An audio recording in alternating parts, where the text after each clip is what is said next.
Chers téléspectateurs de Kemet TV, bonjour et bienvenue à cette autre édition du Fauteuil, votre émission qui reçoit tous les semaines un invité de marque pour que nous puissions découvrir les facettes cachées de ce dernier. Et bien sûr, vous nous regardez sur le canal 293 sur le bouquet Créoline et avec bien sûr tous nos amis câble opérateurs et sur toutes les plateformes numériques. Nous allons recevoir une immense personnalité à plusieurs casquettes dans le fauteuil. Le fauteuil reçoit M. l'abbé Timothée Bodé, homme spirituel, artiste et musicien événementiel. Nous allons donc revenir après la transition pour dérouler le tapis rouge à notre invité.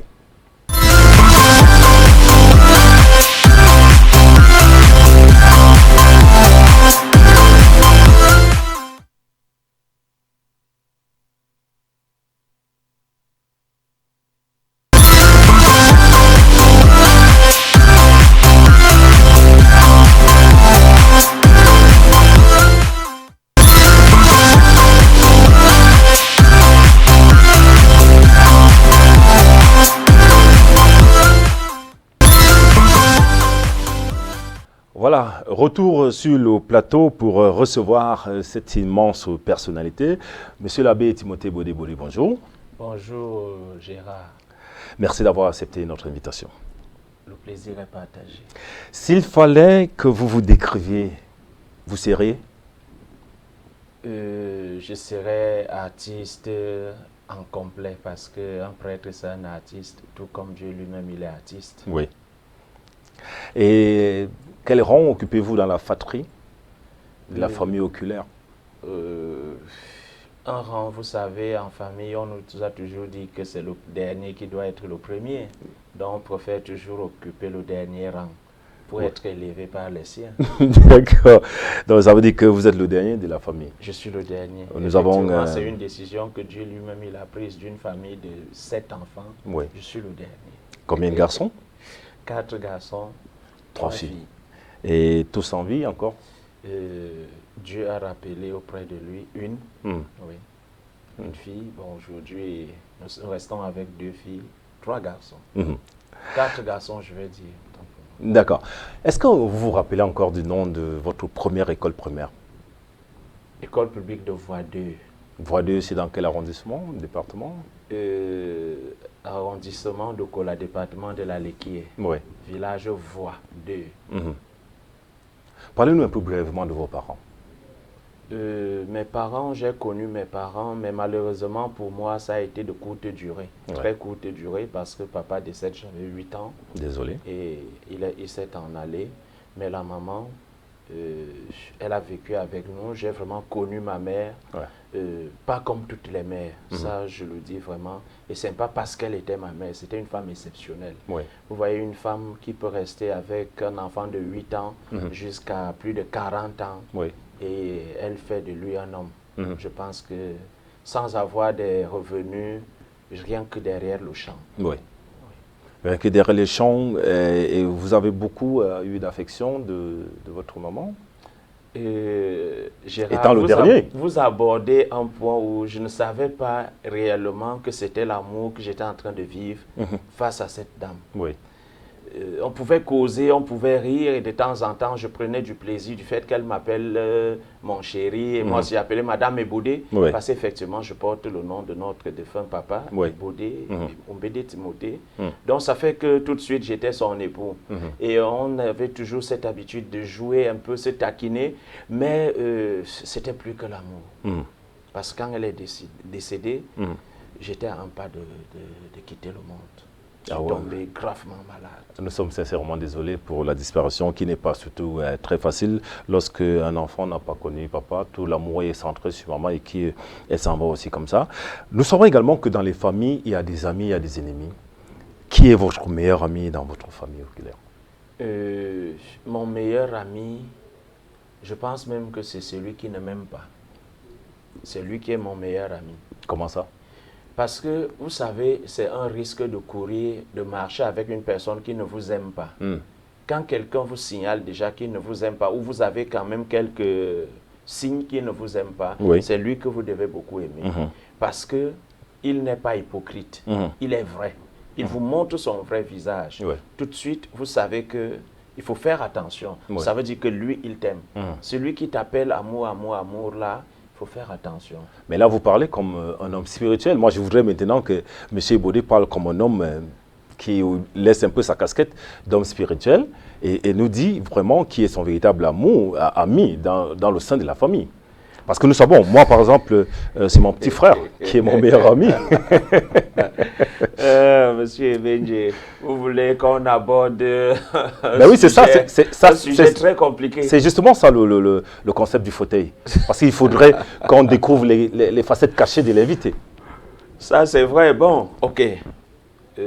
C'est mon grand frère, celui que je suis. Voilà. Directement. Voilà. Parce qu'on s'entend parfaitement. Vous dites tout? Tout. Il est au courant de tout. Il est au courant de tout. Vous voyez que c'est pas facile, là. Vous avez plutôt pris la casquette de l'homme spirituel que vous aviez. Mais vous savez, ça suscite parfois un peu de jalousie. Ouais. Oui. Peut-être qu'il aime tel parce qu'il a des moyens, mais sans toutefois comprendre qu'il y a tellement d'écart d'âge. Oui. Vous voyez un peu, quand vous n'avez pas de père, Oui. Automatiquement, vos grands frères deviennent un peu comme vos pères, comme vos parents. Ouais. Ça fait que il n'y a pas assez de contact direct. Mais par contre, celui que tu suis, il est comme ton camarade de classe. Ouais. Quelqu'un avec qui tu peux jouer, vous pouvez tout partager. Et vous grandissez dans cette harmonie-là. Ouais. Vous voyez un peu. Ça fait que tout de suite, on se sent bien. Il est un frère, il est un ami, il est tout. Mais avec les autres, il y a vraiment l'écart. Et quelle influence il a eu sur vous? Une influence négative, une influence positive? Négative, je dirais non, mais positif. Si je dis positif, ce n'est pas parce que nous sommes à la télé. Oui. Ça, je le dis. Lorsque vous allez peut-être entrer dans vos recherches, vous comprendrez que nous sommes sortis de loin, de très loin. Et lui-même encore, moi quand je le vois aujourd'hui, il est adjudant-chef-major de bataillon. Je le salue d'ailleurs du côté de Douala, Bonanjo. Mais je vous assure, ce garçon a connu une vie. Parfois, quand je le vois, il me regarde et me dit que nous sommes même sortis d'où. Et la question que nous sommes sortis d'où pour être ce que nous sommes aujourd'hui. Vous voyez un peu. Donc vraiment, il a travaillé et c'est quelqu'un qui aime le travail. Vous voyez tout ce que je fais. Il est un modèle pour moi. Je vous assure, c'est un garçon qui ne dort pas. À un moment, je demande que tu as même 1 heure de repos par jour. Il me dit qu'on est venu travailler. J'irai me reposer dans la tombe. Ce qui veut dire que vous n'avez pas eu une enfance heureuse alors? Non, pas du tout. Pas du tout. Je dis pas du tout. Est-ce était à cause de la disparition de papa ou alors je dirais que le départ de papa a été comme un déluge dans la famille. C'est-à-dire tout genre de malédiction, de colère, de haine, de tout. Quand je dis malédiction, ce n'était pas sur nous, c'est que les gens trouvaient une malédiction au départ de notre papa par rapport à son décès. D'autres ont dit, oh, il allait prendre une magie que le jour qu'il meurt, il s'en va avec toute sa famille. Parce que je voudrais vous dire ici que quand papa décède, nous étions 8, ça, excusez-moi de rectifier le nombre, nous étions 5 garçons. Quand papa décède, il décède et l'un des grands frères aussi s'en va à l'âge de 14 ans. C'est pour cela qu'on l'oublie facilement. Et quand il décède, notre maman tombe malade. Avant les 6 jours, je tombe malade, gravement, au point où je ne pouvais pas marcher. C'était tellement compliqué. C'était compliqué. Tout de suite, un est parti, le deuxième est malade, le troisième est malade, je me pose aussi, la maman s'ajoute. Tout de suite, c'est une malédiction qui s'abat sur la famille Baudet. Parce qu'il a pratiqué, il est un sorcier, il nous trompait, qu'il se battait, donc il était dans des trucs compliqués. Ça fait franchement que...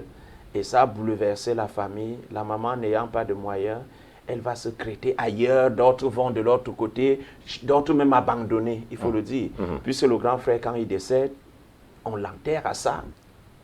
Là où la maman l'avait amené pour un traitement traditionnel. Quand il décède là-bas, il n'y a pas de moyen pour porter le corps d'un enfant de 14 ans pour rentrer avec.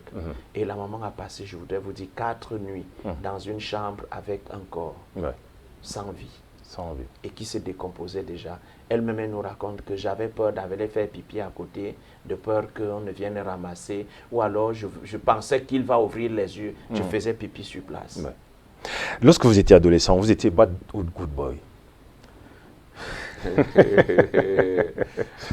Oui, bon. Au vu de ce que vous nous racontez, hein, lorsqu'on sait que les enfants qui ont eu une enfance difficile, généralement sont ceux-là qui sont soit bad boy, soit good boy, en anglais qui veut dire un bon ou un mauvais garçon. Non, j'étais un très bon garçon. Parce que vous savez, lorsque la maladie vous fragilise, vous ne jouissez plus de toutes vos énergies pour être turbulent ou têtu. C'est-à-dire tout de suite, vous vous rendez. Parce qu'à tout moment, je voudrais, si j'entre là, j'ai fait 6 ans à l'hôpital. J'ai dit 6 ans. Quand vous subissez une opération, ça rate 2 semaines après, vous êtes à l'hôpital. Vous sortez, vous faites 3 mois à la maison, la même maladie reprend. Donc j'étais déjà le genre qui vit à l'hôpital, toujours là à tourner. Donc tout de suite, ça n'avait qu'une seule leçon à me donner, c'est d'être humble, soumis, posé. C'était un peu ça. Donc vous n'étiez pas bagarreur? Non, non, non, non, je n'ai pas connu cela. Et les enfants qui vous taquinaient, vous faisiez comment? Vous fuyez ou malheureusement, je n'ai pas connu cela. J'avais tellement d'amis. Aujourd'hui même, je me retrouve seul. Je ne sais pas, peut-être par rapport à ma façon d'être, je me retrouve seul. J'étais tellement entouré. Et tous mes camarades voulaient toujours être avec moi. Ça fait que quand j'ai un problème, quand tu commences ton problème, mes camarades te prennent. Voilà. Est-ce que M. Baudet peut se rappeler ou alors se souvenir du nom de son maître ou maîtresse du cours moyen 2? Nom du maître du cours moyen 2? Oui, Essenge et Luna Jules. Il est encore en vie? Non, père, son âme, il était également directeur et enseignant. Donc, il nous enseignait également. D'accord. Lorsque vous étiez enfant, vous aviez un rêve. C'était lequel? Mon rêve était d'être star de cinéma. Star de cinéma? C'était ça. Et vous l'avez réalisé? À la carrure de Jean-Claude Van Damme, non, on ne peut plus poser cette question puisque ça se voit aujourd'hui qu'on n'a pas pu réaliser tel qu'on l'imagine. Qu'est-ce qui a empêché la réalisation de votre rêve? Déjà, tel que je vous dis, il n'y avait pas assez de moyens, assez d'encadrement et tout. Il fallait se battre. Bon, je ne pouvais plus obtenir exactement ce que je voulais. Que ce soit à l'école, on t'envoie à l'école, on t'accompagne dans la voiture, tu rentres. Tout ça aussi participe à l'épanouissement de l'enfant. Lorsqu'on n'a pas tout ça, parfois on va à l'école, on n'est même pas obligé d'avoir de quoi aller avec à l'école comme goûter. Et surtout qu'à notre époque, c'était le manioc avec le pomme dans la boîte. On te met ça mais très nourrissant. Le jour que tu as la chance, ou à 2 macabos, on fait le mélange. Et parfois, l'école entrait à 7h30 et on rentrait à 17h30. Vous voyez un peu notre époque. Et il fallait taper 7 à 8 km à pied, aller et retour. Vous pouvez voir. Vous arrivez même avec la réserve qui est déjà décomposée. Je posais la question, pourquoi est-ce que vous n'avez pas pu le réaliser? Parce que si vous faites également les recherches, comme vous l'avez dit, vous allez constater que la quasi-majorité des stars de cinéma, tous ont souffert. Il n'y a personne qui a eu une enfance heureuse, mais ils ont mis de la leitmotiv, de la niaque pour pouvoir réaliser leurs rêves. Est-ce que c'est la précarité qui vous a empêché de réaliser ou alors vous vous êtes senti défaillant? Non, c'est pas. Ça tout de suite, mon rêve continue, mais je pense, dans ma tête, je me disais qu'à cet âge, je serais déjà peut-être au-delà de ce que. Donc il y a vraiment la précarité qui ne m'a pas permis. Ça, il faut le dire. J'ai grandi dans des conditions difficiles. Au secondaire, est-ce que au secondaire, vous avez un enseignant qui vous a marqué jusqu'aujourd'hui? Oui. Monunga Polycarpe. Vous voyez toujours aujourd'hui? Non, il est décédé. Décidément, vous n'avez pas de chance avec toutes les personnes qui ont eu une influence dans votre vie. C'était vraiment un homme bien. Chaque fois, quand tu le regardais, c'était le rêve. Parce qu'il enseignait bien, toujours propre, élégant. Quand il parle, ça coulait comme l'eau. Et lorsqu'on regarde votre élégance, on sent que ça vous a impacté positivement. Je ne sais pas. Je ne peux pas me revoir en face. Oui. Bon, puisque vous parlez de lui. Oui, tout à fait. On ne peut que prendre un peu de quelque part. Oui. Est-ce que M. Baudet a un sport favori?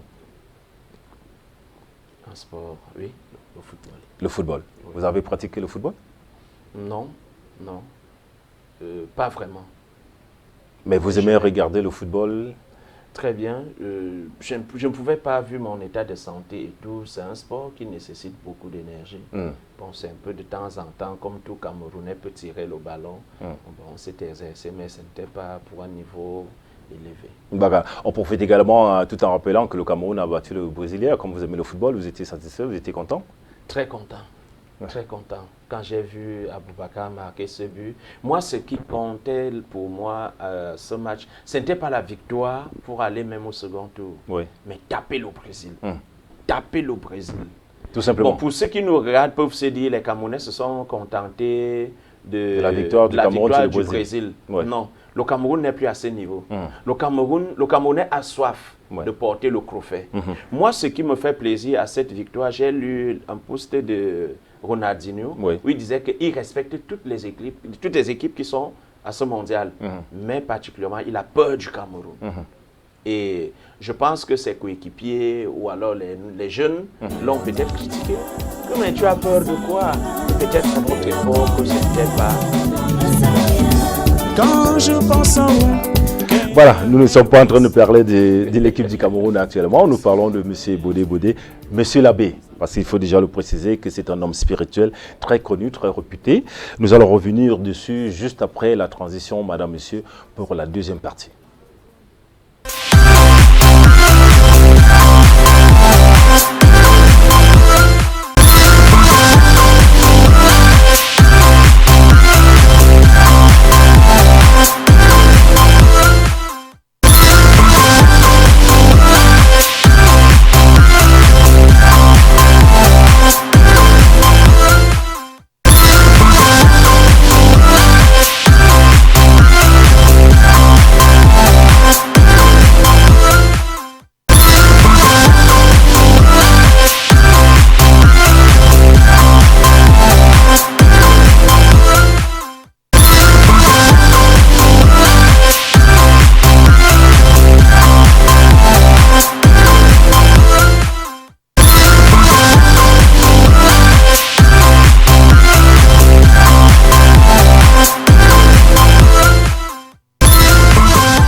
Le plateau de votre émission, le fauteuil qui reçoit aujourd'hui M. l'abbé Bodé Timothée, un homme spirituel, un artiste musicien événementiel dont nous lui avons déroulé le tapis. Nous avons déjà eu une brève partie pour ceux qui sont en train de nous regarder actuellement. Vous savez déjà qui il est. Bon, M. Bodé, nous allons vous présenter certaines photos, nous allons commenter ensemble. Vous allez nous dire ce qu'elles vous... rappelle ces photos sur l'écran avec bien sûr l'aide de la réalisation. Voilà, une photo. Vous nous dites un peu, vous êtes là en rouge, chemise rouge, ça vous rappelle, c'est quelle année, c'est qui, les qui sont à côté de vous? Oh là là, ça c'est le tournage du clip Zamboam. Oui. Oui, et au milieu, c'est un ami qui travaille à l'AFME Italia. Oui. Et à côté, c'est ma nièce. Oui. C'est au Cameroun ou c'est en Italie? Au Cameroun. Au Cameroun. C'est au Cameroun. Voilà. Là, c'est le tournage. Vous voyez, elle est en rouge, je suis en rouge. Oh, d'accord. Ça veut dire qu'elle dansait? Oui, elle dansait. Elle dansait. Voilà, on prend la deuxième photo. Savio, vous êtes allé très loin, vous êtes allé très loin. Là, c'est à Koueman. Oui. Arrondissement d'Akoueman. Je vous vois avec le chasse-mouche, là. Oui. Là, c'est le petit village. J'étais en petit déplacement. J'ai été reçu par Madame le maire. Oui. Zéphiri, village. C'est les notables à côté? Oui, c'est le notable. Et à côté, c'est son petit-neveu. Et on vous a remis le chasse-mouche, le pouvoir. C'est ce qu'on dit souvent. Bien sûr, c'est le pouvoir. D'accord, nous passons à la prochaine photo. Là, vous avez puisé très loin. Ah ben oui, c'est ça le fauteuil. Oui, ça, ici, il faut signaler, ce sont des journées d'instruction. Un peu comme chez les anciens, les journées pédagogiques. Oui. Oui, où le commandant de compagnie doit vérifier le nombre d'armes, si ça a disparu, des égarements et recadrer un peu. Oui. Et là, c'est l'arrondissement d'Akoueman. Oui. Vous étiez avec, voilà, une autre photo. Oh là là. Je crois que c'est en Guinée équatoriale? Non, là c'est au Cameroun. Radio Loa. Radio Loi aujourd'hui, Radio Léquier, où j'ai longtemps travaillé aussi. Voilà. On passe à la prochaine photo. Là, je vois. Ici, c'est le littoral, CRTV Littoral. Oui. Oui, la présentation de l'album du RDPC. Oui. Voilà. Il faut rappeler aussi que vous êtes un homme politique. Non, je ne suis pas un homme politique. Puisque quand j'entends RDPC, non, le problème c'est que, vous savez, Dieu nous a donné l'intelligence. Avec cette intelligence, lorsque nous jugeons quelque chose de nécessaire et de bien, on va apporter notre... D'accord. Une autre photo. Toujours la visite, on me faisait visiter les locaux, les locaux de la CRTV. Ouais. Une autre photo. Oh.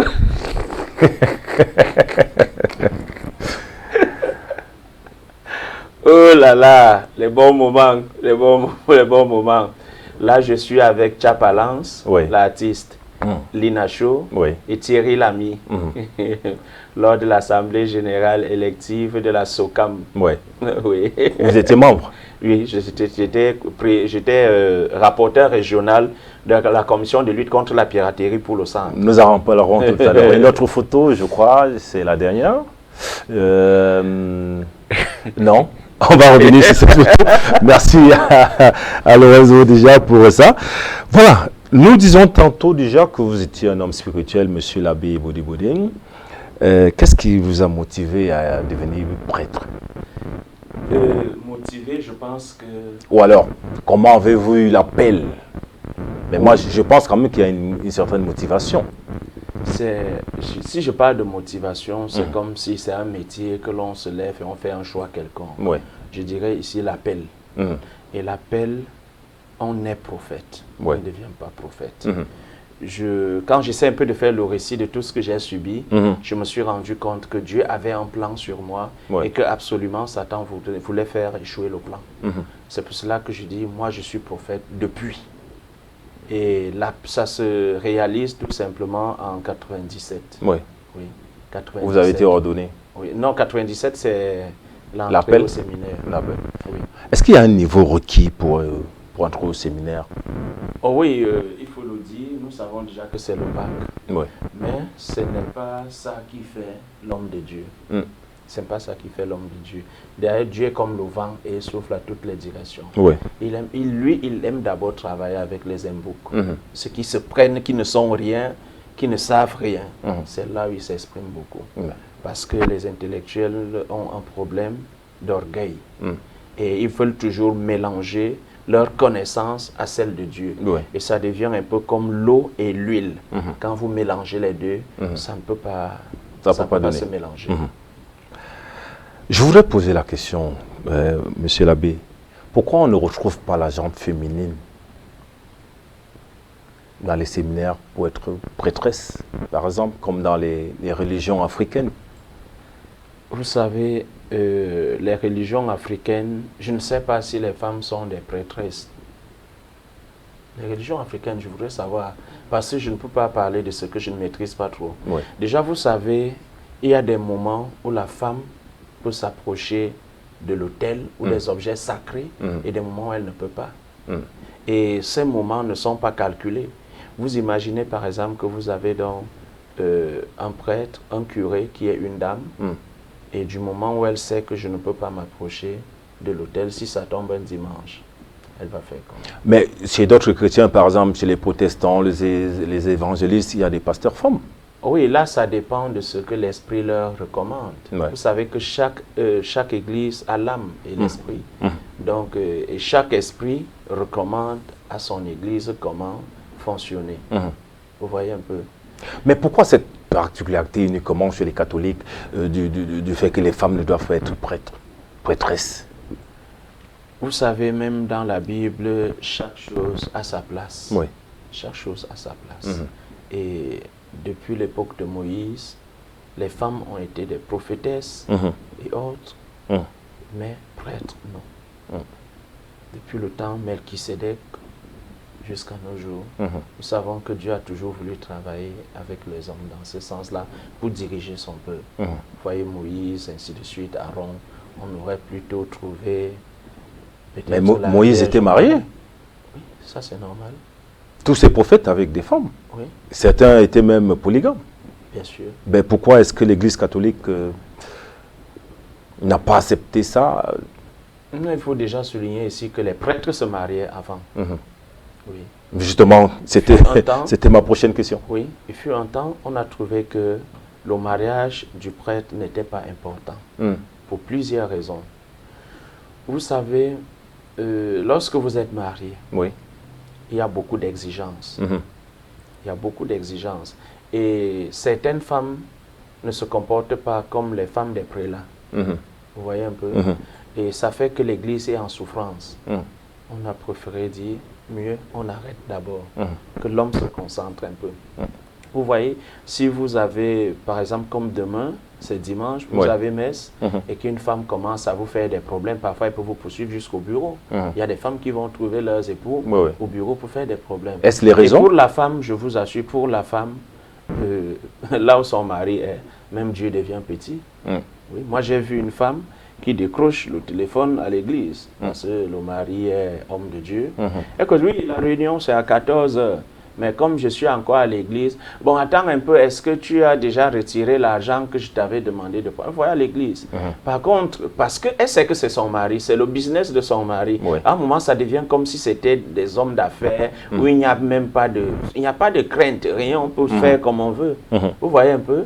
Mais entre-temps, le simple fidèle, quand son téléphone sonne, tout de suite, crac, elle arrête. Ouais. Alors on a donc trouvé un peu mieux de faire à soi. Mais il y a des congrégations où des prêtres se marient. Ouais. Oui. Quelles sont les difficultés que vous rencontrez dans votre fonction de curé? Les difficultés sont énormes. Surtout déjà à partir du peuple que Dieu nous a donné la charge de porter vers lui. Oui. Nous trouvons, il y a plusieurs types de fidèles. Oui. Oui. D'autres sont sincères, d'autres ne sont pas sincères, d'autres sont des vampires, d'autres sont des sorciers, d'autres sont bons, d'autres ainsi de suite. Ça fait que quand tous viennent vers vous, ils viennent tous en peau d'agneau. Même s'il veut ta tête, tu ne peux pas savoir. Mais tu sauras qu'il veut ta tête lorsque tu vois les actes qu'il pose. Il y a d'autres, tu n'as aucun problème avec lui, mais il s'assoit, il écrit sur toi, il envoie, il dit des choses. Mais quand il arrive, il te dit non, c'est plutôt tel qui m'a demandé de le faire. Vous voyez un peu. Mais on se plaint beaucoup des prêtres, hein, avec cette histoire des prêtres qui arrachent les femmes des fidèles. Il y a ce problème de pédophilie également qui défraie la chronique dans le milieu. Vous savez, je ne peux pas trop parler de ce que je ne maîtrise pas. J'aime parler de ce que je maîtrise. Arracher les femmes, j'entends aussi, comme vous entendez, hein, ça il faut le dire, et j'entends aussi qu'un prêtre a arraché. Bon, j'aimerais voir ce prêtre. Et regardez cette dame. Le plus souvent, mais on a vu des prêtres qui ont fait des enfants avec des femmes de truie. Ça, moi, je n'ai pas encore vu. Ça, il faut le dire. Bon, c'était une parenthèse. Non, bon, je continue un peu. Ça, je n'ai pas encore vu. Mais je voudrais vous dire que ces femmes, parfois, je sais qu'elles nous regardent, elles nous suivent. Ces femmes nous mettent une pression, parfois, qui n'a pas de nom. C'est-à-dire? Tu es là. Mon père, j'ai des problèmes, je ne dors pas bien, j'ai mal à la tête, je voudrais que vous me posiez les mains, j'ai l'eau à bénir matin, soir, au finish. Elle arrive là, elle peut te donner des petits bonbons, des petits trucs. Tu te dis que c'est vraiment une chrétienne. Mais après, les messages là commencent à tomber dans le téléphone. Je suis amoureux de toi, amoureuse de toi, hein, tu es un beau garçon, tu es ici, est-ce que être ensemble? Tu dis, mais madame, vous êtes mariée? Vous êtes mariée, tu dis. Et le mariage, c'est quoi que mon mari même ne fait pas quoi? Vous voyez un peu? Et cette pression-là, je vais vous dire une chose. Lorsque tu résistes, ça nous arrive parfois, là où on te tient à la main, là où le mari te tient comme son fils. J'étais victime. Où le mari me prenait, il n'a pas eu de petit frère, ni de grand frère. Il a eu des sœurs et il m'a adopté. Je ne sais pas si je pourrais oublier ce monsieur jusqu'à présent. On était tellement frères. Il m'amenait même, il se confessait même, il m'amenait jusqu'au faux dossier qu'il pouvait en avoir. Dans tous les domaines. Il me dit, petit frère, tu vois ici, j'ai volé ici, j'ai fait comme ça, parce que j'avais besoin de telle chose. Je suis allé même prendre telle chose, parce que j'avait besoin de ça. C'est-à-dire, il m'amenait, j'étais vraiment son petit frère. Même parfois, il voulait m'entraîner, il me dit que moi j'ai quelque chose à dire. Je dis que non, ne m'amène pas.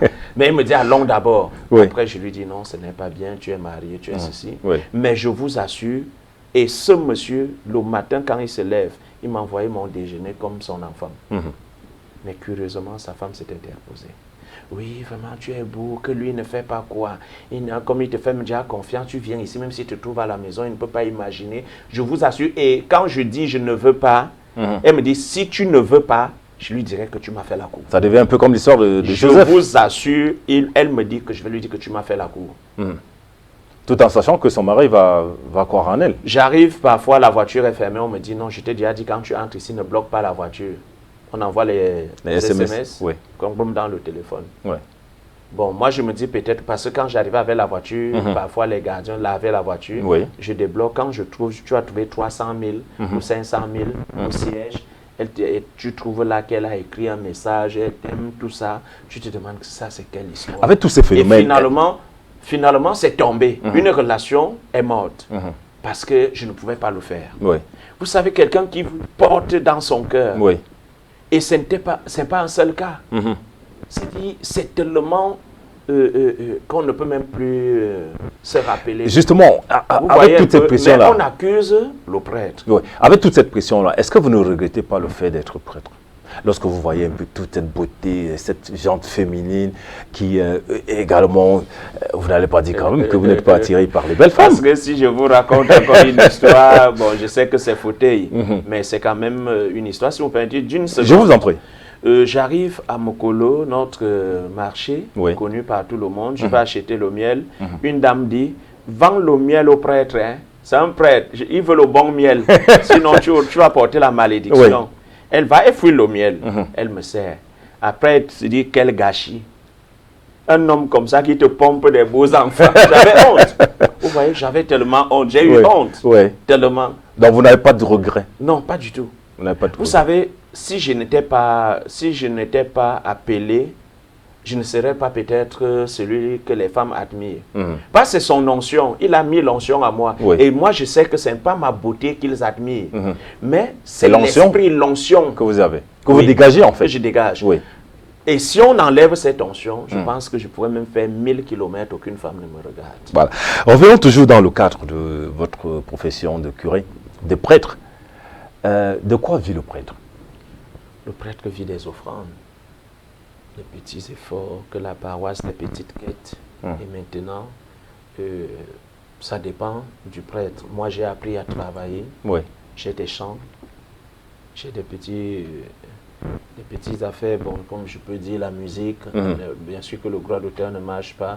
Le jour qu'il y a des répartitions, si on me donne 10 000, au lieu d'appeler le fidèle qu'il faut le carburant dans la voiture du prêtre, il faut la bougie, mais ils viennent plutôt trouver. Et ça fait que quand j'ai 10 000, je partage. Je dis non, Dieu a droit à 6 000. Ouais. Moi, j'ai 4 000 pour mes besoins. Ce qui veut dire que le métier de prêtre nourrit l'homme. Nourrit l'homme, mais nous connaissons beaucoup de prêtres qui se plaignent, qui n'ont jamais d'argent, qui n'ont rien. Ils sont toujours en train d'aller vers les élites, vers des personnalités pour demander, excusez-moi l'expression, le monde. Vous savez, moi j'ai toujours condamné le fait qu'un homme de Dieu, parce qu'un prêtre c'est un roi. Comment est-ce qu'un roi peut se lever pour aller mendier? Un roi n'est pas mendiant. D'accord. Nous savons également que vous êtes artiste. Je pense que la réalisation, parce que nous allons vite, le temps passe vite, une très belle émission, très bon invité également.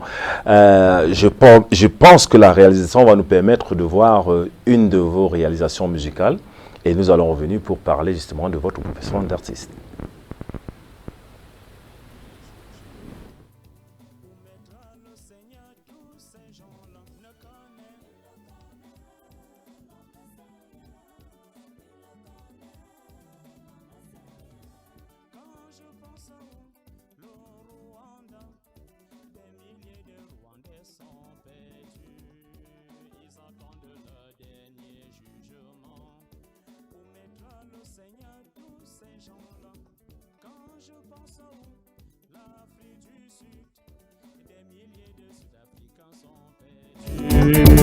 Ils attendent le dernier jugement.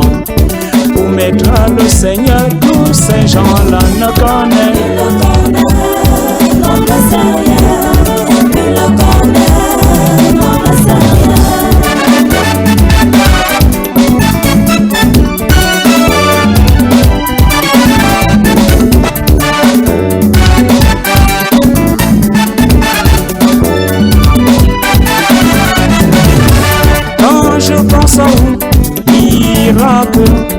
Des milliers d'Irakiens sont perdus.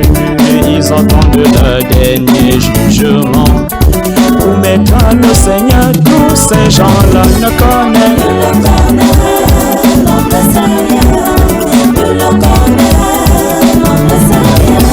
Quand je pense au World Trade Center, des milliers d'Américains sont perdus. Ils entendent le dernier jugement. Où mettra le Seigneur tous ces gens-là? Quand je pense à vous, sans mes foules, des milliers de Camerounais sont perdus. Ils entendent le dernier jugement. Où mettra le Seigneur tous ces gens-là ne connaissent.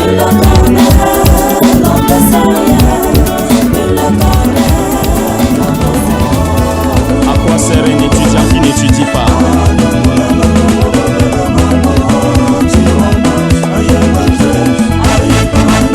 Mon père me disait, ces gens-là n'ont pas l'intelligence du Christ, mais le masque du Christ. Dépourvus de tout sens chrétien, ils n'atteignent pas la vérité. Ils ne donnent pas de fruits. Nous les enfants de Dieu, nous ne pouvons pas oublier que notre Seigneur a dit, celui qui vous écoute m'écoute. C'est pourquoi nous devons essayer d'être le Christ, mais jamais sa caricature. Zano zane ibormia wuli dingo tomine mo womo tomine minter mi bomana manyola tak tagaye moro tagaye nyomambaro toza toza mulkati bije mulkati sengan toave et pour ballon mokun et pour ballon manuel le gandim le sectaire ne voit que ses charismes dans toutes les activités. Voilà un très beau vidéogramme qu'on vient de regarder là de l'abbé Ebodé Timothée. Je vous disais également que c'est un artiste. Comment le virus de la musique vous a piqué et à quel moment? Le virus de la musique m'a piqué, je pense, j'avais 10 ans. Oui. 10 ans. Parce que je commence d'abord à faire les sketchs. Oui. Oui. C'est là où c'était mon départ. Et après, je me suis jeté dans la musique des jeunes. Raga Murphy, à l'époque là, on avait une coiffure bizarre, un côté long, l'autre un peu plus bas, et on prenait plaisir à danser, et c'était vraiment très beau. Bon, donc vous n'avez pas été influencé par un membre de la famille, parce que la quasi-majorité des artistes que nous recevons disent toujours ma mère était choriste, mon père était musicien, mon frère était guitariste. Malheureusement, dans ma famille, aucun. Toute la grande famille. Donc ça veut dire que le virus de la musique est venu comme l'appel de Dieu. Tout à fait. Un matin comme ça, vous vous êtes dit, c'était là, quand je regarde un artiste, beaucoup d'admiration. À l'époque, c'était les Chaka Demos, et les Ali Toumouvé, Ali Kamouvé Mouvé. Ce sont des trucs qui ont impacté notre génération. Tout de suite, tu voulais faire comme eux. Ouais. Est-ce que votre carrière artistique n'a pas un impact sur votre carrière de prêtre? Les deux, d'ailleurs, ne se mélangent pas. C'est pourquoi je pose la question. Est-ce que ça n'a pas un impact? Pas du tout. Les deux ne se mélangent pas. Vous allez voir de côté l'abbé Timothée Ebodé, de l'autre côté l'artiste Timothée Ebodé. Et comment gérez-vous cette double célébrité? Parce que nous savons que les prêtres sont aussi célèbres et très comment dire, appréciés. Également, lorsque un artiste, nous avons regardé le vidéogramme tout à l'heure, qui parlait de quoi déjà? Là, nous parlons de Mon Dieu est fort plus que de mes ennemis. Oui. Parce que avec tout ce qu'on a subi dans la vie, tout de suite, on sait qu'on a des ennemis. Même si on ne les connaît pas, ils sont là. Et si Dieu t'a tiré de là, il mérite cette reconnaissance. Je reviens donc sur ma question. Comment est-ce que vous gérez les deux côtés de ces Oui, les deux, chaque chose a son temps. Quand je suis prêtre, je suis prêtre. Quand je suis artiste, je suis artiste. Et en plein. Oui. Quelles sont les difficultés que vous avez trouvées, que vous avez rencontrées lorsque vous avez sorti votre premier album? Vous en êtes à combien, votre discographie?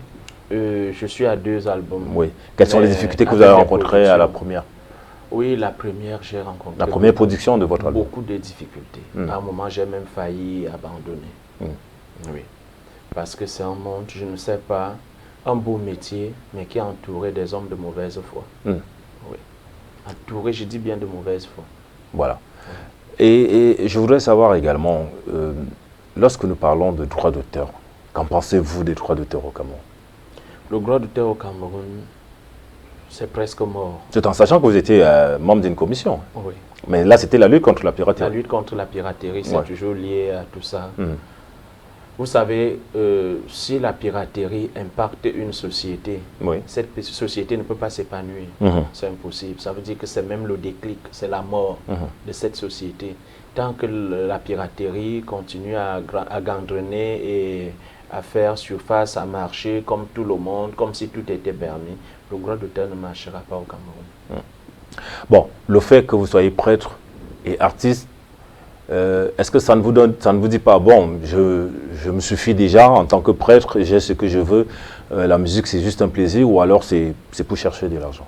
C'est pour chercher de l'argent. Chaque métier, c'est pour chercher de l'argent. On ne se suffit pas. Donc, comme vous êtes prêtre, vous cherchez de l'argent? Bien sûr. Parce que j'ai beaucoup de... C'est pas pour sauver les âmes? On ne sauve pas les âmes avec l'argent. Parce que je sais que lorsque... on va m'excuser, on va revenir sur un point que j'ai oublié. Lorsqu'on vient se confesser vers vous, je prends un exemple, quelqu'un qui a commis un crime et qui est recherché et qui vient se confesser vers vous, vous êtes face à un dilemme, soit le dénoncer, soit garder ça pour vous tout en sachant qu'il a commis un crime. Comment est-ce que vous vous comportez? Non, pour moi, ça n'a jamais été un dilemme. Puisque c'est très normal, il a péché, il est venu se confesser, il mérite le pardon. C'est tout, la seule chose que Dieu ne reprend plus jamais. Vous n'avez aucune assurance qu'il ne va pas reprendre? S'il ne reprend pas, vous savez combien de fois on peut violer les feux pendant toute une vie. Tu violes aujourd'hui, tu violes demain. Tu sais bien qu'on ne doit pas violer le feu. Mais si c'est confessé, vous lui avez accordé le pardon. Oui, le plus difficile, c'est de revenir, de dire la même chose. Bon, et s'il revenait maintenant? S'il revenait, je vais toujours comprendre que le corps est faible. Puisque Jésus lui-même, il a dit, tu pardonneras ton frère plusieurs fois. Mais sachant qu'il est recherché et que vous avez la confession et la vérité? Il est recherché déjà. Le fait d'être recherché, est-ce qu'il est vraiment coupable? Mais s'il vient se confesser, ça veut dire qu'il est coupable. De ses péchés, oui. Mais s'il a demandé pardon et que Dieu a remis sa faute, il n'est plus coupable. Comment on va savoir? Comment on va savoir que Dieu lui a pardonné? Oui, quand il pardonne, vous voyez, parfois il y a des poursuites qui s'arrêtent tout seul. Oui, ça s'arrête. Tu as un procès, tu sais que ton adversaire est vraiment derrière toi à chaud. Mais un jour, on appelle à l'audience, il ne parle plus. Il remet à Dieu. Ça veut dire que Dieu t'a pardonné. Parmi tous vos fidèles qui sont venus se confesser, est-ce qu'il n'y a pas certains qui vous ont donné l'envie d'aller les dénoncer? Non, pas du tout. Quand vous êtes un bon prêtre, vous savez que Dieu écoute et voit plus que ça. Si il fallait raconter une histoire en peut-être quelques secondes, je vous aurais dû raconter. Allez-y. Vous voyez, chaque fois monsieur allait prier au pied de la croix, il trouvait Jésus comme ça à la croix. Oui. Il disait, c'est comme ça que tu aimes. C'est ça, c'est comme ça que tu aimes. Les gens viennent là, Jésus, ils se courbent, ils se mettent à genoux. D'autres mettent même l'argent. Tu es là, toi tu es là, la tête à côté, tu es content. Un jour, il aimait toujours faire ça. Un jour, Jésus lui dit, si je te mets ici, là où je suis là, tu ne vas même pas supporter une minute. Il dit, si tu veux, donne-moi cette place-là. Tu vas voir, je serai même heureux. Moi, je sais que tu es content que les gens viennent seulement t'applaudir, s'agenouiller devant toi. Mais un jour, Jésus descend, il dit que la seule condition, c'est que tu ne parles pas. Tu ne parles pas. Alors, Jésus est descendu de la croix, il est monté, il a posé la tête. Le premier arrive. Seigneur, tu es tellement saint. J'ai volé, j'ai fait si j'ai tué, je viens te demander pardon, il s'en va. L'autre vient avec un pactole d'argent, il dépose, il dit, je n'ai pas dit. Voilà lorsque ce Jésus-là aime. Regardez l'argent. Le monsieur finit, il termine sa prière, il prend 10 000, il met, il prend l'argent, il part. Non, il n'est pas parti, il a laissé cet argent, mais il a mis l'autre dans le panier. Oui. Il s'est levé, il est parti parce qu'il était content qu'il a bien prié. Le second qui arrive a prié, il a pris cet argent, il a dit, Jésus, tu m'as donné l'argent aujourd'hui, il est parti. Le troisième qui arrive, pendant qu'il est en train de prier, le monsieur qui a oublié son pactole d'argent arrive, il lui dit, monsieur, remettez-moi mon argent. Je venais de prier là tout à l'heure, vous avez ramassé mon argent. Tout de suite, il est monté avec les coups de poing sur ce monsieur. C'est Jésus qui était, non, non, non, ce n'est pas lui, il faut le laisser, il faut le laisser, il faut le laisser. Donc, c'est pour vous dire que parfois, l'image que nous avons, ce n'est pas ça. Le sacerdoce, c'est tellement compliqué, c'est difficile. Comme c'est difficile, il y a beaucoup de sacrifices. Un prêtre ne peut pas dénoncer. Un vrai prêtre ne peut pas dénoncer. Le secret de la confession, c'est comme la tombe et ce qu'il y a à l'intérieur. Il faut ouvrir pour savoir ce qu'il y a à l'intérieur. Par contre, la tombe peut envoyer la nouvelle que c'est déjà pourri. Mais le prêtre doit avoir ce secret-là. Ça doit être un cadenas, bien fermé, scellé. Oui, jeter même les clés dans la mer. D'accord. Quand ça entre, ça ne sort pas. Ce qui veut dire que les téléspectateurs de Kemet TV qui regardent l'émission Le Fauteuil et qui sont de votre congrégation aimeraient bien venir se confesser chez vous parce qu'ils sauront que leur secret est gardé. Bon, quelles sont les difficultés, nous avons parlé, quels sont les avantages en tant qu'artiste musicien? Oui, en tant qu'artiste, les avantages et mon plus gros salaire, c'est quand je passe, on me salue. Tout simplement. On me salue. Ça me fait plaisir. On ne me salue pas parce que je suis beau, on me salue pour ce que je fais. Ça veut dire que le travail que le Créateur m'a envoyé faire est vraiment bien fait. D'accord. Quels sont vos projets à long et à court terme en tant que musicien? Les projets, je voudrais, avec l'aide de Dieu, mettre un grand studio de production des jeunes artistes. Et parce que la promotion, la production sont des choses qui empêchent l'artiste de s'épanouir aujourd'hui. Nous allons profiter également pour parler de votre projet L'Ambroisie. La réalisation va nous envoyer les images, les photos des maillots que vous avez produites. Vous allez nous expliquer, voilà, quel est le projet? Ici, le projet déjà, c'est taire le tribalisme qu'il y a dans ce pays. Ouais. On ne peut pas dire que ça n'existe pas. C'est pour cela que j'ai trouvé de mettre ce maillot sur pied, d'ailleurs, que j'appelle, qui est baptisé le maillot de l'unité. Ouais. Le maillot de l'unité, où tous les peuples peuvent se retrouver. Oui. Et ensuite, par rapport à la situation sécuritaire du nord-ouest et du sud-ouest. Oui, on va au verso, oui à la paix, non à la guerre. Non à la guerre. Oui. Ou d'autres, les ennemis du Cameroun disent que le Cameroun est en guerre. C'est pour cela que nous-mêmes, nous devons d'abord refuser cette guerre qui nous a imposée. Nous devons refuser, parce qu'il faut dire cette guerre nous a imposée. Oui. Ce ne sont pas des Camerounais qui veulent la guerre, mais ce sont nos ennemis qui nous imposent cette guerre.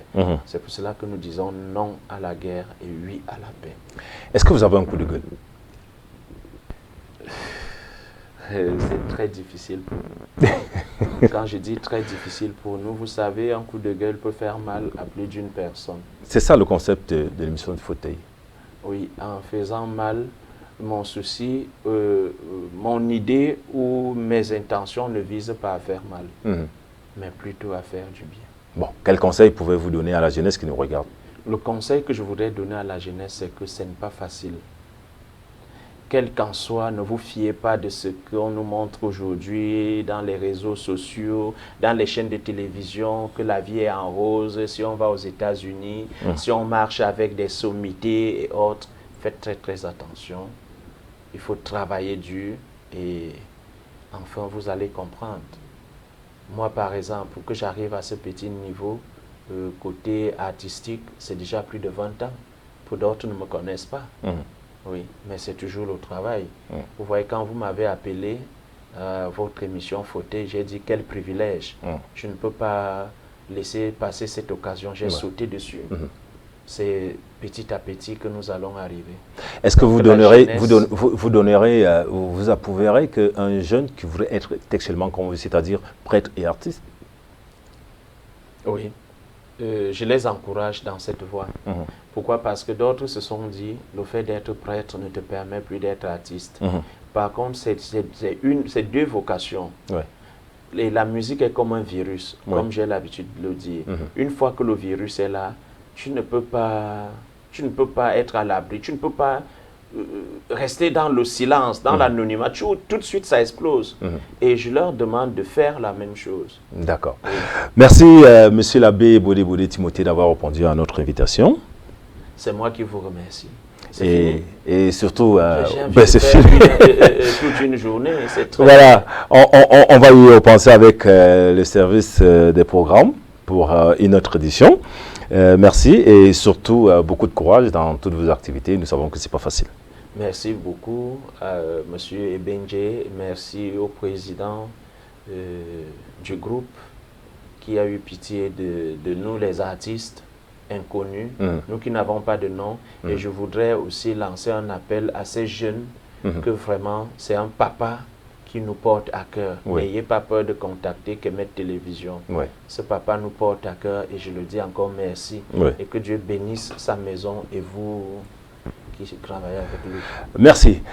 Chers téléspectateurs, c'est ici que prend fin cet autre numéro de Le Fauteuil. L'invité, c'était bien sûr monsieur l'abbé Timothée Bodé, ça a été un réel plaisir de le recevoir. À la semaine prochaine, avec un autre invité sur ce même plateau. Restez scotchés sur les programmes de Kemet TV. Vous nous regardez sur le bouquet Caroline, bien sûr, pour ceux qui sont avec nos amis partenaires câble opérateurs, sur le lien sur Facebook et sur toutes les plateformes numériques. À très bientôt.